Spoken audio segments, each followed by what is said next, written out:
Hi నమస్తే వనకం అందరికి స్వాగతం. రేపటి ప్రోమో ఇప్పటికైతే వైల్డ్ కార్డ్ ఎంట్రీస్ అందరూ వచ్చేసారు కదా. సో వైల్డ్ కార్డ్ ఎంట్రీస్ ఎంతమంది వస్తున్నారు అవన్నీ కూడా నేను డీటెయిల్స్ ఇచ్చాను అండ్ వాళ్ళే వచ్చారు. సో ఇప్పుడు నామినేషన్స్ ప్రక్రియ గురించి చెప్తాను. అంటే రేపటి ప్రోమో నామినేషన్స్ ప్రక్రియ ఇప్పుడు మొదలు కాబోతుంది. ఎవరు ఈ ఇంట్లో ఉండడానికి అనర్హుడు, తగిన కారణాలు చెప్పి నామినేట్ చేయాల్సి ఉంటుంది అని చెప్పి బేస్ వాయిస్తో బిగ్ బాస్ చెప్తాడు. స్టార్టింగ్ హరితేజ యష్మి నామినేట్ చేస్తుంది. నెక్స్ట్ గౌతమ్ విష్ణుప్రియని నామినేట్ చేస్తూ ఫ్లాష్ వీడియోలో చూపిస్తూ ఉంటారు. హరితేజ మాట్లాడుతూ మీకు ఇష్టమైన వాళ్ళ వైపే మీరు స్టాండ్ తీసుకుంటారు, చిన్న మినీ గ్రూప్ ఫామ్ చేసుకున్నారు అని చెప్తూ యష్మిని చూపిస్తారు. యష్మి అయితే నవ్వుతూ ఉంటుంది సర్కాస్టిక్గా.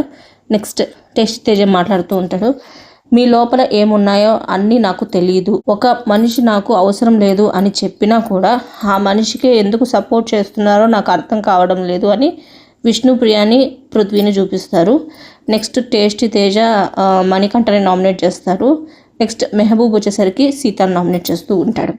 నెక్స్ట్ ఇంకా పృథ్వీ మాట్లాడుతూ ఇన్ఫ్లుయెన్స్ అని ఎక్కడ అనిపించింది అని అడుగుతున్నాను అని అంటాడు. హరితేజతో అంటూ ఉంటాడు. హరితేజ మేబీ పృథ్వీని నామినేట్ చేస్తుంటుంది సెకండ్ నామినేషన్లో. సో హరితేజ మాట్లాడుతూ ఎక్కడ అనిపించింది అంటే అన్ని చోట్ల అని చెప్తుంటాడు. తర్వాత పృథ్వీ ఇంటర్ఫియర్ అయ్యి చెప్తాడు, మీరు చూసుకొని వచ్చారు కదా, బిట్స్గా చూసి ఉంటే మీకు తెలియదు, కంప్లీట్గా చూస్తేనే మీకు అర్థమవుతుంది అని హరితేజ ఆలోచిస్తూ ఉంటుంది.